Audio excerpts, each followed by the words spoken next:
Hi hello welcome to Ramanabas YouTube channel. நான் உங்கள் சுபாஷ். இன்னைக்கு ஆன்மீகம் அறிந்து கொள்வோம் நிகழ்ச்சியில் எதை பற்றி பார்க்க போகிறோம் அப்படின்னா, வைகுண்ட ஏகாதசியை பற்றியும் அதோடைய விரத முறைகளை பற்றியும் நம்ம கூட பகிர்ந்துக்கிறதுக்காக பாடலாத்திரி நரசிம்ம பெருமாள் அர்ச்சகருமான லக்ஷ்மி நரசிம்மர் உபாசகருமான டாக்டர் நாராயண பட்டர் நம்ம கூட இணைஞ்சிருக்காங்க. நமஸ்காரம். நமஸ்காரம். நாராயணம் ஷகமலம் ஷகலாமரேந்திரம் வைகானுஷம் நமகுரும் நிகமாத்கமேந்திரம் ரிக்வத்ரிகாட்சமரீச்சி முகாமுனீந்திரான் சர்வானகம் குலகுரும் பிரணமானி மூர்த்தனா ஸ்ரீவிகனசமஹாகுருவே நமஹா.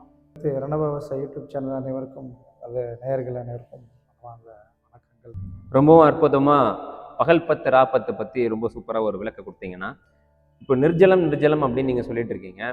இப்போ நிர்ஜலம் அப்படின்னும் பொழுது இப்போ சில பேரால் அவளுடைய உடல்நிலையை பொறுத்த வரைக்கும் முடியும், சில பேரால் முடியாது. அப்படி இருக்கிறவாளுக்கு என்ன பண்ணலாம்னா, முடியாதவள் என்ன பண்ணலாம்? நிறைய சிவார்த்திகள் கேட்குற விஷயம்.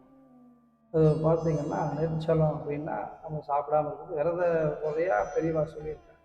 முதலேருந்தே இந்த விரதங்கள் இருந்திருந்தால் அவளால் 80 வயசு வரையும் 80 வயசு ஆனாலும் இந்த விரதங்கள் கடைப்பிடிக்கலாம். நான் பழகிருத்தேன்னா அவளுக்கு முடியும்.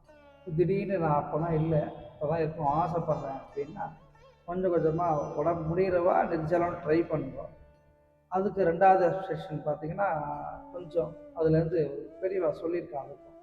ஆனால் இது சொல்லிட்டா அதையாவது இருக்க மாட்டாளேன்னு தான் சொல்கிறது. பால் பழம் அது மாதிரி சாப்பிட்லாம் அப்படின்னு சொல்லியிருக்காங்க. அதுக்கப்புறம் தானியங்கள் உடைச்சிட்டு முழுசாக சாப்பிடக்கூடாது. அரிசி இது மாதிரி ஐட்டங்களை முழுசாக சாப்பிடாதான். உடைச்சி உப்புமா அது மாதிரி இல்லை, பெருமாள் கேசரி பண்ணி சாப்பிட்றது எல்லாமே பெருமாள் பிரசாதம். அதனால் அதுக்கேற்ற ஆகாரங்கள் பழங்கள்லாம், இல்லைன்னா சில பேர் பயிற்றங்கஞ்சி சாப்பிடுவோம் விரதம்லாம். அது மாதிரி ஏதாவது ட்ரை பண்ணலாம்.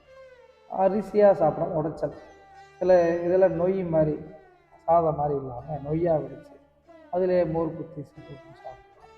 அது மாதிரி சொஜ்ஜின்னு பேர் சில நெய்யெல்லாம்.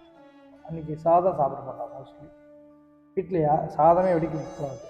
அதனால் அது பண்ண நல்லது. வைகுண்ட ஏகாதசிக்கு இந்த நிர்ஜலம் முடிஞ்ச அளவுக்கு இருக்கலாம். முடியாதவ பழங்கள் அது மாதிரி சாப்பிடலாம். ஆக மதத்தில் யாரும் சாதம் சாப்பிடணும். இப்போ பெருமாளுக்கு விரதம் கிடையாது, நமக்கு தான் விரதம். நம்ம கோவில் பெருமாளுக்கு பண்ணுறச்சு அந்த வஸ்துக்கள் வேஸ்ட் ஆகக்கூடாது. இப்போ எல்லாருமே விரதம் இருந்தாங்கன்னா அந்த அன்னதானங்கள் நிறைய பண்ணுவாங்க கூட. அது மாதிரி அப்போ அவள் தோஷம் கிடையாது. தெரியாதவா சாப்பிட்றா, நம்ம ஒன்றும் பண்ண முடியாது. தெரிஞ்சுட்டு இப்போ விரதத்தை பற்றி தெரிஞ்சுட்டு இருக்கோம். நம்ம இருக்கிறோன்னு ஆசைப்படுறவா கம்பல்சரி இருக்க வேண்டிய விரதம். இது சில பேர் நைட்டு தூங்காமல் இருக்கும்னு சொல்லுவோம், அது ஒன்று இருக்குது.